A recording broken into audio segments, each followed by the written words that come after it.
Good morning students. आज हम लोग क्लास 2 का नैतिक चैप्टर 2 शास्त्री जी, कहानी का नाम है शास्त्री जी के विषय में पढ़ेंगे। शास्त्री जी यानी लाल बहादुर शास्त्री के जीवनी यहाँ कहानी के माध्यम से आप लोग को बताया जा रहा है। देखिए यहाँ पे, क्या आप जानते हैं कि महान व्यक्ति भी कभी बालक ही रहे होंगे। बच्चों में यदि प्रारंभ से ही अच्छे गुण विकसित कर दिए जाएं तो वे बड़े होकर महान बन सकते हैं। उनका यश चारों दिशाओं में फैल जाता है। वे मृत्यु के बाद भी याद किए जाते हैं। एक महापुरुष के जीवन की घटना आपको इसलिए बताई जा रही है ताकि इसको पढ़कर आप भी उनकी तरह अच्छा बनने का प्रयास करें। देखिए यहाँ पे कह रहा है कि जितने भी महान व्यक्ति हैं वे भी कभी बच्चे ही रहे होंगे, आप ही लोग के जैसे बालक रहे होंगे। और बच्चों में यदि और आप लोग में यदि शुरू से ही अच्छे गुण विकसित, अच्छा गुण दिया जाए आप लोग को, तो आप लोग भी बड़े होकर महान व्यक्ति बन सकते हैं।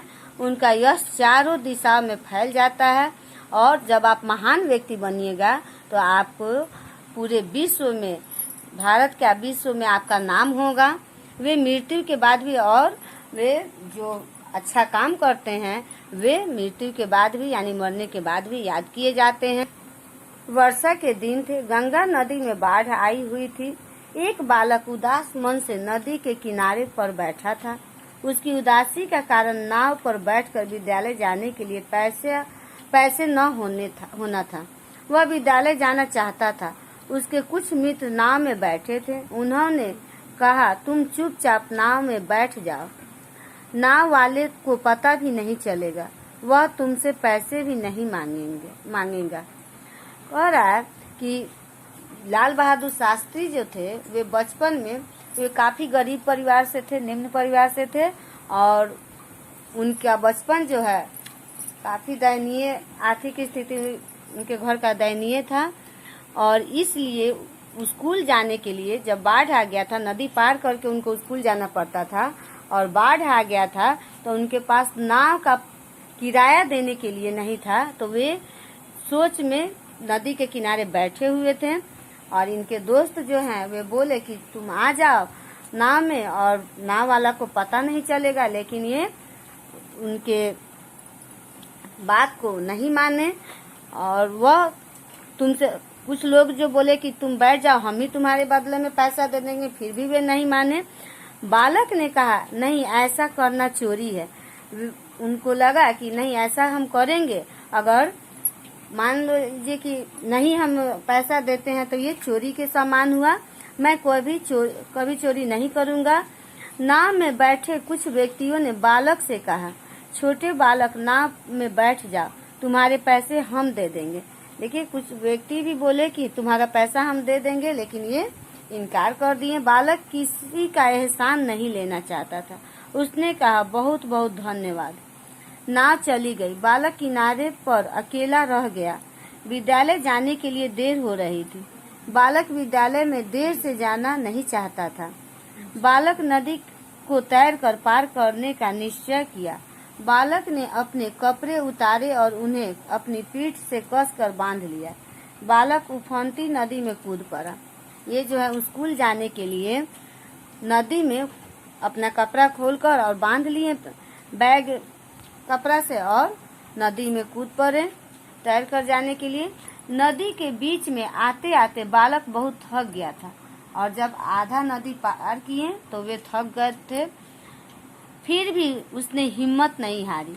वह एक नए उत्साह से नदी की तेज धारा को चीरता चला गया, यानी पार करते हुए चले गए। अंत में वह बालक नदी को पार करने में सफल हो गया और वह जो है नदी को पार कर गए। नाव में बैठे व्यक्तियों, बालकों तथा मलाह ने बालक के साहस की बहुत प्रशंसा की। जब वे नदी को पार किए तो उनके दोस्त और जो व्यक्ति उसमें बैठे थे और जो नाव चला रहा था वो भी क्या हुआ, उनका प्रशंसा करने लगा। क्या आप इस स्वाभिमानी बालक का नाम जानते हैं? इस बालक का नाम लाल बहादुर शास्त्री था। यह बालक जो था, शास्त्री जी यहाँ चैप्टर का नाम दिया गया है यहाँ पहले भी बताए हैं कि इनका नाम जो था, पूरा नाम लाल बहादुर शास्त्री था, जो आगे चलकर शास्त्री जी के नाम से प्रसिद्ध हुआ। लाल बहादुर शास्त्री का जन्म 2 अक्टूबर सन 1904 ईस्वी को हुआ था। बचपन में ही उनके पिता का देहांत हो गया था। इस कारण उनका बचपन बहुत कठिनाइयों से व्यतीत हुआ, परंतु अपने गुणों के बल पर वे आगे बढ़ते गए। उन्होंने अनेक कष्ट सहे, किंतु हार नहीं मानी। अपने महान विचारों के कारण ही वह भारत के प्रधानमंत्री पद तक पहुँचे। लाल बहादुर शास्त्री जो हैं वे भारत के सेकेंड प्रधानमंत्री बने और अपने विचार के कारण ही ये प्रधानमंत्री के पद तक पहुँचे। और यहाँ देखिएगा, लाल बहादुर शास्त्री का रहन सहन बहुत सादा था। ये जो साधारण व्यक्ति की तरह रहते थे, परंतु उनके विचार बहुत ऊंचे थे। वे सच्चे और ईमानदार थे। गलत कार्य उन्हें कभी पसंद नहीं था। उनका शरीर कमजोर था, परंतु उनकी आत्मा बलवान थी। वे परिश्रमी, सीधे साधे तथा निडर थे। 11 जनवरी सन 1966 ईस्वी को इस महापुरुष का देहांत हो गया, यानी 11 जनवरी 1966 को इनकी मृत्यु हो गई। उनका दिया नारा जय जवान जय किसान सदियों तक सारी दुनिया में गूंजता रहेगा। वे मर कर भी अमर हैं, यानी वे मरने के बाद भी वे जो है अमर हैं। जीवन में बहुत से संकट आते हैं। शिक्षा में देखिएगा, जीवन में बहुत से संकट आते हैं, हमें उनका साहस से सामना करना चाहिए। हमें शास्त्री जी के समान निडर तथा अच्छे विचारों वाला इंसान बनना चाहिए। इस चैप्टर को आप लोग पढ़िएगा और आगे नेक्स्ट वीडियो में इसका क्वेश्चन आंसर बताया जाएगा। Thank you.